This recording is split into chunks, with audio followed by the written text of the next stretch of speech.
bienvenue sur ma chaîne La Bibliothèque d'Emilia. Aujourd'hui on se retrouve pour parler des sorties de mars mais c'est la cata parce que déjà janvier-février c'était bien rythmé mais ça ne s'arrête pas en mars et là ça va être très difficile de faire des choix vraiment très difficiles. D'habitude je vous présente 10 livres et là j'ai pas pu baisser en dessous de 15 donc voilà, il y en aura 15 aujourd'hui. Enfin, vous me direz en janvier-février, je crois que j'en ai pas fait 10 non plus. On va commencer tout de suite avec une sortie le 1er mars. Il s'agit du Pont des Tempêtes de Daniel L. Johnson, publié chez Brajlon. Vous l'avez vu passer partout, ce relié est magnifique. Vraiment, j'ai trop hâte de le découvrir puisque je l'ai précommandé, puisque je suis un petit mouton.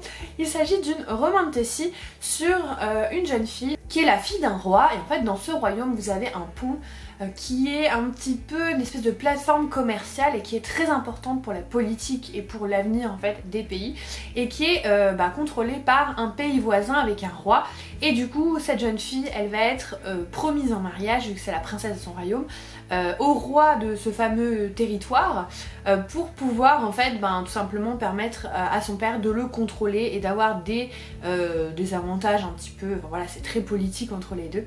Mais ce territoire il a quand même une très mauvaise réputation, l'endroit est réputé pour être pas terrible, le roi est apparemment tyran, voilà ça a très mauvaise presse on va dire. Et quand elle va arriver sur place elle va se rendre compte que finalement c'est pas si terrible que ça. Et elle pourrait peut-être, je dis bien peut-être, tomber amoureuse non seulement du pays, mais peut-être aussi de son dirigeant. Bref, de la romantasy comme on adore. J'ai hâte de découvrir cette histoire, surtout que je me dis que si c'est traduit par Brajlon, il y aura peut-être pas non plus des scènes de toutes les 5 pages. Voilà, c'est pas trop leur style, donc croisons les doigts. Chez Big Bang, du coup, la on va dire branche young adulte du groupe Brajlon, vous avez La Chasseuse et l'Alchimiste qui sort également le 1er mars avec aussi un très beau relié, on va pas se mentir.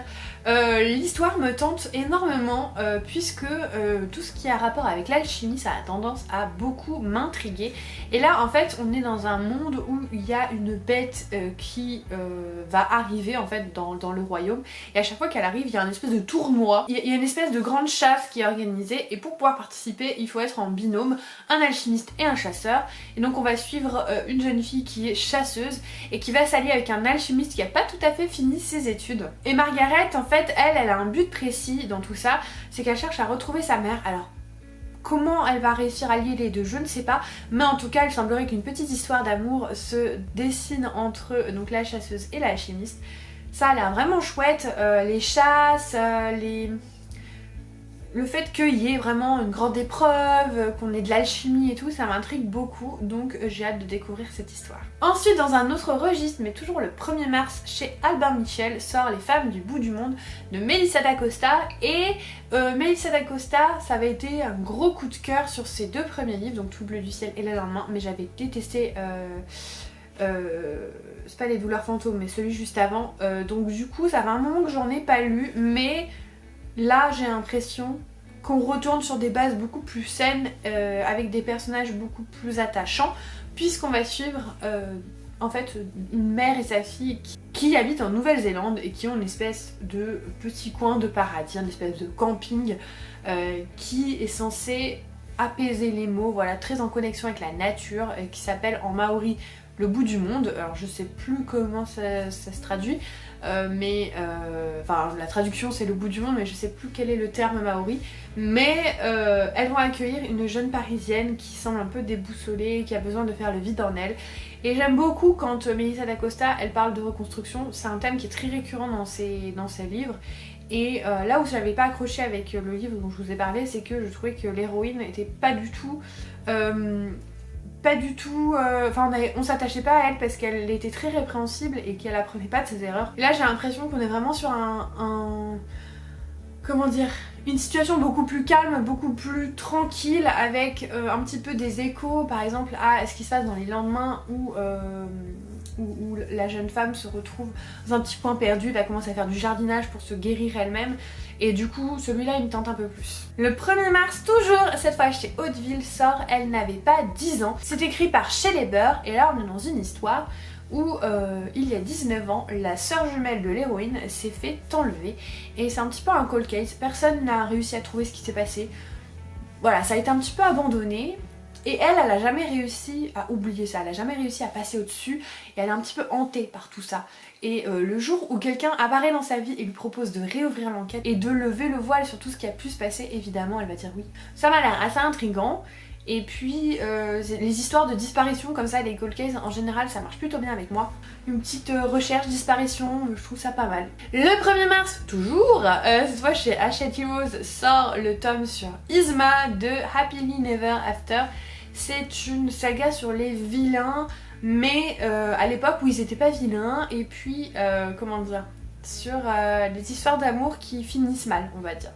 Et pourquoi je le mets alors que je n'ai lu ni le tome 1 ni le tome 2, qui sont des tomes à mon avis qui se lisent un petit peu indépendamment, parce que je n'ai jamais vu un livre sur Yzma. On n'en parle jamais. Voilà, Cusco c'est un Disney qui est quand même pas très répandu, à part par les grands fans, mais c'est pas clairement sur Cusco qu'on a masse de réécriture. Voilà, et je trouve ça juste trop drôle que Yzma, qui en plus c'est un personnage vieux, avec voilà, des traits très durs, enfin voilà, c'est clairement pas un canon de beauté on va dire.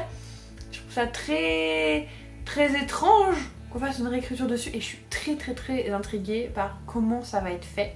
Donc voilà, je vous le mets par ici. Pas grand chose à dire de plus, mais je trouvais ça juste tellement original que j'étais obligée de le placer. Ensuite on va passer au 2 mars, cette fois chez Presse de la Cité, pour la sortie d'un de mes auteurs préférés qui s'appelle Michel Bussy. Je vous en parle très peu, mais j'aime beaucoup son travail. Et le titre s'appelle 3 vies par semaine. Alors évidemment ça fait référence à la chanson d'Indochine. Et dans cette histoire, il y a un homme qui va être retrouvé mort. Et forcément, quand on va essayer de d'appeler ses proches, et ben, il va y avoir un souci, puisque 3 femmes vont venir sur la scène de crime et se rendre compte qu'en fait elles partageaient toutes les 3 la vie de cet homme, qui semblait avoir du coup 3 femmes. Et que pendant la semaine, ils se dispatchaient entre les femmes, je sais pas comment ils faisaient. Voilà, enfin forcément j'ai pas lu le livre, mais d'où le 3 vies par semaine, c'est qu'il entretenait 3 vies différentes avec 3 femmes. Et par la plus grande des surprises, ces 3 femmes vont s'allier, presque se lier d'amitié, pour essayer de découvrir ce qui s'est passé et comprendre aussi comment elles ont pu vivre tant de temps dans cette ignorance, dans cette... voilà, dans cette triple vie malgré elle.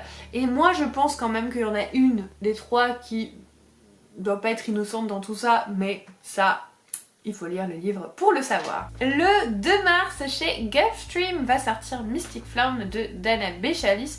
Vous avez sûrement dû le voir déjà pas mal passer, déjà parce que vous avez des partenaires qui ont reçu des box absolument sublimes sur ce livre, mais aussi parce qu'il avait été présenté en avant-première au salon de Montreuil. Et il y en a beaucoup qui se le sont procurés à ce moment-là, c'est pour ça que vous avez déjà dû le voir passer. En tout cas il est sublime, il est vraiment très beau. Et là on va être dans une histoire où il y a une guerre qui fait rage dans le monde et la seule issue possible c'est d'utiliser des sortes de robots, mais pas que, parce qu'il y aurait un jeune homme avec des habilités juste exceptionnelles qui serait peut-être la clé de ce conflit, mais lui il a pas envie d'être traqué, il a pas envie d'être utilisé et du coup il va se réfugier, il va se cacher quelque part. Et donc voilà, on va être vraiment dans cette histoire entre les robots, le jeune homme aux habilités magiques. Je sais pas comment le tout se fusionne, parce que dit comme ça a l'air très étrange, mais tous les retours que j'en ai lus sont juste exceptionnels, donc ça me donne énormément envie de le lire. Je sais que Dylan, c'est un gros coup de cœur pour lui et je fais confiance à ses avis, du coup celui-là je pense que je vais l'acheter. Le 2 mars toujours, je vous ai dit ce mois-ci, c'est La Débandade, sort le préquel du Prieuré de l'Oranger que vous voyez juste là, qui est une grosse bricasse, et apparemment le préquel est encore plus une grosse bricasse. Comment vous résumer le Prieuré de l'Oranger de Samantha Shannon, c'est publié d'ailleurs chez De Saxus. On est dans un rénove déjà, et ça c'est chouette, hein, vive les femmes, et il y a pas mal de choses qui se mélangent. Vous avez beaucoup de personnages, vous avez beaucoup de mythologie, vous avez des espèces de dragons qui sont utilisés par une force des ténèbres, et vous avez plein de personnages qui vont avoir leur utilité dans dans toute cette phase de combat en fait contre les forces du mal en fait tout simplement. Et chacun à leur niveau et à leur endroit, parce qu'ils sont tous éparpillés, vont avoir des actions qui vont se répercuter sur la lutte contre le mal en fait tout simplement. Et il y a beaucoup de mythologie. Et je pense que du coup dans Un jour de nuit tombé, qui est le préquel, on va avoir énormément d'informations justement sur le pourquoi du comment, sur la magie, sur le Rénome, sur... Voilà, je pense que ça va être énormément d'infos sur le monde. Voilà, c'est pour l'ouvrir un petit peu, parce que je pense que si elle a fait un préquel, c'est qu'il y avait matière au niveau de l'histoire, au niveau de la géographie, au niveau de la magie, au niveau des us et des coutumes. Voilà, il y avait matière à écrire une brique de plus de 1000 pages en plus. Voilà. Donc je le conseille par contre à un public très averti, dans le sens où pas dans le sens scène explicite ou scène de torture ou ce genre de choses, mais c'est très dense, c'est vraiment de la fantasy très adulte, c'est très dense. Donc si vous avez l'habitude de ne lire que de la fantasy young adulte, franchement je vous conseille pas du tout de le lire, et surtout je vous conseille pas de commencer par ça, parce que c'est pas accessible du tout, hein. Voilà, c'est très poussé, très dense, et vous risqueriez de vous dégoûter de la fantasy adulte. Je vous conseille de commencer par des écrits peut-être un peu plus abordables, un peu plus intermédiaires entre les deux. Vous n'avez jamais lu de fantasy adulte, c'est peut-être pas ce par quoi je vous conseille de commencer. Mais sinon, allez-y, c'est génial. Le 8 mars sort chez Hachette The Gilded Cage de Lynette Noni, c'est le tome 2 de la saga The Prison Healer. C'est une saga que moi j'ai en VO dans sa totalité, et donc il faudrait sacrément que je me bouge les niches pour lire The Gilded Cage, puisque il va bientôt sortir en français, et voilà, il faut que je le lise. The Prison Healer, c'est l'histoire d'une jeune fille qui est une guérisseuse dans une prison. Elle a été un petit peu emprisonnée et on n'en sait pas beaucoup sur son passé. Et un jour, vous avez la reine des rebelles qui est emprisonnée et qui souffre de maladies. Enfin, elle souffre de maux en fait qui risquent de la tuer, donc on lui confie la reine, sauf que pour pouvoir décider si elle va vivre ou pas, il y a des épreuves en fait qui sont organisées, donc elle est incapable de participer, et pour une raison que l'on ignore au début, la jeune femme décide de se porter volontaire à sa place. Voilà, il y a des épreuves, il y a de la magie, il y a des secrets, il y a des retournements de situation. J'ai trouvé que le premier tome avait été vraiment cool. J'avais adoré cette histoire, et je sais pas pourquoi je n'ai pas lu la suite. Peut-être que je me suis dit je vais le lire juste avant que ça sorte, et puis voilà, là je me retrouve, il me reste pas beaucoup de jours, et puis voilà, il va falloir que je le lise. En tout cas, si jamais vous ne connaissez pas, je trouve que c'est vraiment une saga young adulte qui est chouette, parce qu'elle change un petit peu, parce qu'elle apporte de la nouveauté, de la fraîcheur, et puis qu'en même temps l'écriture est très belle, très douce, très accessible. Donc vraiment je pense que c'est quelque chose qui peut plaire au plus grand nombre, et si vous n'avez pas encore découvert cette saga, je vous conseille de vous y plonger. Ensuite, le 8 mars sort chez Hugo Stardust La fille du roi pirate, et là je crois qu'on est aussi dans une romantasy avec une jeune fille qui est donc la fille d'un roi pirate, et qui est envoyée en mission par son papa vers d'autres pirates, et qui va un petit peu se laisser kidnapper par la bande ennemie pirate, pour pouvoir mieux s'y infiltrer, mieux découvrir des secrets, mieux pouvoir apprendre des choses, des tactiques, des combats, et en fait sur place elle va se rendre compte que un des pirates est quand même sacrément mignon, hein, voilà, un truc comme ça, et je pense qu'il y a une histoire d'amour qui va se lier, qu'après elle va être partagée entre sa loyauté pour son père et l'amour qu'elle va sûrement éprouver pour un autre pirate ennemi. J'en sais pas plus, mais ça c'est typiquement le genre de récit que j'aurais trop envie de lire en juin, juillet, août, voilà. Cet été, c'est un truc que j'aurais trop envie de lire, du coup je pense pas que je l'achèterai tout de suite, mais c'est sûr que je le lirai cette année, parce que c'est un récit qui me donne très envie. Tout ce qui est aquatique, l'été j'adore lire sur les pirates, sur les sirènes, sur les profondeurs, voilà, c'est des choses qui me tentent bien. Du coup je le garderai sûrement pour cet été, mais c'est un titre qui me fait de l'œil. Ensuite, le 14 mars sort chez Faubourg Marigny, donc la future parution de la maison d'édition avec qui je suis partenaire, Là où sont tes racines d'Hélène Marie Wiseman, qui avait déjà écrit un livre qui est dans ma palle mais que je n'ai pas lu, qui était un des premiers livres je crois que la maison d'édition avait publié. Et dans cette histoire, on va être en Allemagne juste avant la Seconde Guerre mondiale, et on va suivre une jeune fille allemande qui s'appelle Christine, qui travaille pour une riche famille juive, et notamment leur fils, elle va en tomber complètement amoureuse parce que il est doux, il est gentil, il est éduqué, il a beaucoup de connaissances dans la musique, dans l'art, voilà, c'est un homme qu'on aime écouter, c'est un homme qu'on aime connaître, voilà, et elle va tomber folle amoureuse de lui et il va être amoureux d'elle évidemment. Sauf que Hitler commence à arriver au pouvoir et petit à petit elle va plus vraiment avoir le droit ni de bosser pour eux, ni de leur parler, et on va être vraiment dans le début de la Seconde Guerre mondiale avec tout ce qui a été fait aux Juifs.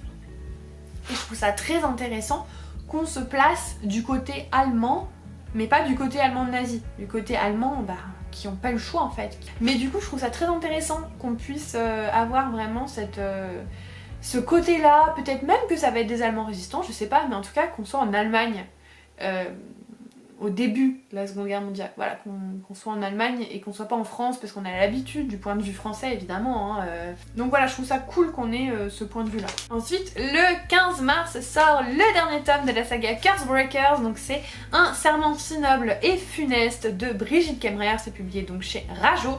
Et c'est la suite de Un sorcier noir éternel et un cœur si loyal et solitaire, cette réécriture de La Belle et la Bête, qui s'en est très éloignée à partir du tome 2.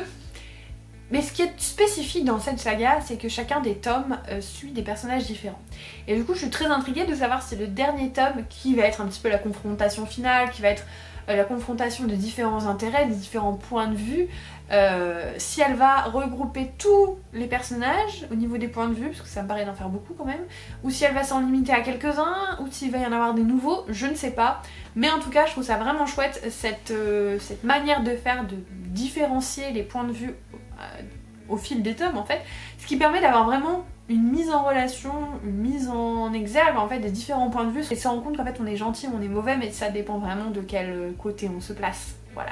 Donc j'ai hâte d'avoir le point final de cette trilogie, que je ne peux que vous conseiller, c'est du young adulte fantastique, c'est trop chouette, et vraiment j'adore, voilà, j'adore cette saga, donc j'ai hâte de connaître la fin. Ensuite, le 21 mars sort chez Charleston Toutes les vies d'Alice de Lucie Castel.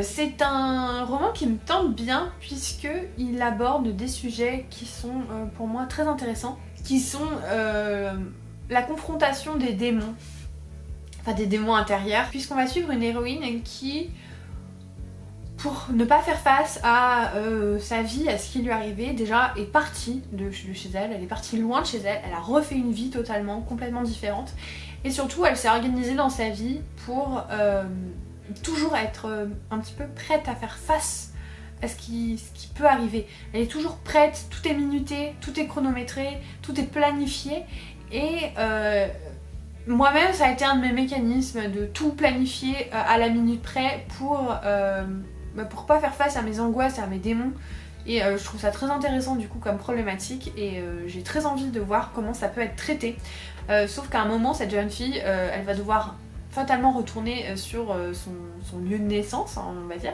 puisque sa sœur est hospitalisée, et là elle va être un petit peu obligée de faire face à ces démons, et je pense qu'on va apprendre des choses très émouvantes, très dures, à mon avis il va y avoir des sujets très durs dans ce livre, donc voilà, j'ai très envie de lire ça. Quand j'ai vu le résumé, ça m'a rappelé des choses, et voilà, c'est une histoire qui à mon avis va être très belle et très dure à la fois. Le 23 mars sort chez Lumen Lightlark d'Alex Astor. C'est un début de saga je crois, et le relié est... Ils font des dingueries là, ils font des dingueries en ce moment les maisons d'édition. C'est cool de voir que tout le monde s'y met et qu'il y a beaucoup plus de diversité, et en même temps nos porte-monnaies ont tellement mal, mais ils ont tellement mal. On est sur une histoire où il y a une malédiction, il y a une éternité, et ça a corrompu un petit peu les pouvoirs des 6 royaumes environnants. Je ne sais pas s'ils ne peuvent plus utiliser leurs pouvoirs ou s'ils sont limités, mais en tout cas, voilà, il y a eu un souci au niveau des pouvoirs. Et tous les 100 ans, il y a ce qu'on appelle le centennal, qui est organisé sur une île maudite, enfin du moins, on suppose qu'elle est maudite, et qui va s'affronter tous les souverains des royaumes. Alors, ils n'ont pas trop le choix, puisque s'ils font pas ça, en gros, ils peuvent pas, je crois, récupérer les pouvoirs du royaume, quelque chose comme ça, ou alors ils sont obligés d'y aller par une force mystique, je sais pas, mais en tout cas ils sont obligés de participer. et ils vont devoir s'affronter à mon avis à chaque fois qu'il n'y en a qu'un seul qui survit. J'en sais pas trop plus, je crois que j'ai lu ce résumé en me disant ça a l'air trop chouette mais je veux pas trop savoir parce qu'en plus l'humaine en général c'est quand même très spoilant comme résumé, donc j'ai préféré en savoir le moins possible. Je sais juste qu'il va y avoir des épreuves, j'adore ça, des malédictions, j'adore ça, et ça fait très à la fois fantasy mais aussi un peu dystopie, et en ce moment c'est un mood que j'aime beaucoup puisqu'on n'en a plus beaucoup des dystopies avec des jeux. Il y a Absolu qui est sorti il y a pas longtemps, mais je trouve ça chouette qu'on reparte en fait dans ce genre de dynamique, et ça me donne mais terriblement envie. Je pense que ça je vais le lire quasiment à sa sortie parce que c'est vraiment un écrit qui me hype et pas que à cause de la couverture, du relié et tout, hein. Je trouve que vraiment l'histoire avec les jeux, avec la malédiction, ça a l'air vraiment chouette et j'en ai entendu que des retours mais incroyables, donc j'ai hâte de lire ce livre, voilà tout simplement. Si je devais en choisir qu'un sur toute cette sélection, je pense que ce serait celui-là. Ouais, c'est celui qui me donne le plus envie. Et enfin, le 30 mars, on va finir avec un de Saxus qui s'appelle Ordinary Monster de J.M. Miro. Et là, que dire, c'est du Dark Academia, donc forcément, mon intérêt est piqué. On est sur l'ère victorienne, mon intérêt est encore plus piqué. Et je crois qu'on va être dans, donc du coup, un institut, donc Dark Academia, évidemment, avec des enfants, je crois, qui ont des habilités spéciales. Et il me semble qu'il va y avoir un meurtre ou une disparition, et du coup ils vont un petit peu essayer de découvrir ce qui s'est passé, ce qui est de la Dark Academia en fait finalement quand on y pense. Que dire de plus? C'est l'ère victorienne, c'est de la Dark Academia, c'est des enfants avec des pouvoirs et des capacités surnaturelles. Ça ne peut que m'intéresser. Voilà, après est-ce que ce sera bon, je sais pas, mais ça ne peut que me plaire et que m'intéresser. En plus là, si je vous le présente, c'est que vraiment c'est un livre qui me plaît parce que ces derniers temps de Saxus, il n'y avait pas non plus 1000 sorties qui m'intéressaient. Alors, je vous en présente toujours hein, dans les sorties, mais il y en a tellement plus qui sortent que au final je deviens un peu plus sélective avec ce que j'achète chez de Saxus. Mais ça, Dark Academia, ère victorienne, comment vous voulez que je résiste? Voilà, je suis obligée d'avoir envie de le mettre sur cette liste. Alors évidemment, cette liste n'est pas exhaustive, il y a beaucoup plus de sorties très intéressantes. Moi je ne vous présente vraiment que celle qui me tente le plus. En plus là j'ai une sélection quand même assez éclectique avec beaucoup de fantasy mais d'autres titres qui changent un petit peu, et puis je ne vous présente pas les suites de sagas qui me tentent, de livres que je n'ai pas commencé par exemple, où j'ai lu le premier tome et on parle du tome 7, enfin voilà, il y a plein de suites de sagas qui sont très intéressantes aussi, mais où je suis pas à jour, du coup ben c'est pas ma priorité on va dire. Ça c'est vraiment ce que je vais mettre sur ma wishlist, et potentiellement je vais taper dedans pour les acheter ce mois-ci. Je vais pas tous les acheter hein, parce que sinon clairement je vends un rein, mais vous voyez ce que je veux dire. Qui est aussi faite pour moi au final, mais qui peut potentiellement vous donner envie de découvrir certains titres. N'hésitez pas à me dire quel est le titre qui vous donne le plus envie en mars. Est-ce que c'est comme moi Light Lark, ou est-ce que c'est peut-être La chasseuse et l'alchimiste ou Le pont des tempêtes? Enfin, dites-moi tout ça en commentaire. Si jamais vous êtes arrivé au bout de la vidéo, n'hésitez pas à mettre un petit emoji livre, puisqu'en fait c'est une avalanche de livres finalement en mars. Si jamais vous souhaitez soutenir ma chaîne, n'hésitez pas à vous abonner, mettre un commentaire et un petit pouce en l'air. Je vous remercie pour tout le soutien que vous m'apportez à chaque vidéo. Et en attendant la prochaine, comme d'habitude, je vous souhaite de merveilleuses lectures et je vous fais des bisous.